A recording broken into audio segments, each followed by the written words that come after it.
Should 60s Doctor Who be colorized? There's one topic relating to 60s Doctor Who that keeps cropping up, aside from the obvious missing episode-related stuff such as rumored finds or animations. That topic is the possibility of colorizing 60s Doctor Who stories. There are a number of colorization attempts on YouTube, of course, which range from the ridiculous to the sublime, and as technology continues to move forward and with the likes of Peter Jackson's massively successful They Shall Not Grow Old, there is the ever-increasing possibility that this may end up being applied to 60s Who.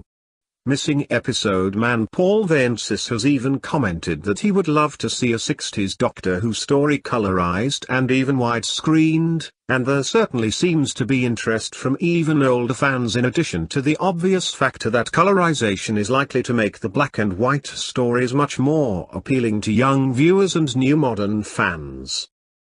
But should 60s Doctor Who be colorized?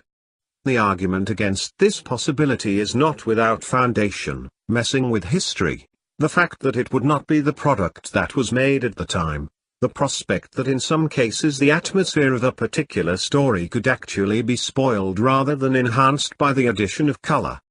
You could argue that altering the past in order to suit the present is a dangerously slippery slope to be going down. We've already had updated CGI special effects in many DVDs and Blu-rays, many of which hilariously look worse than the originals. What next? Replacing the incidental music in order to make that more modern and hip and down with the kids too.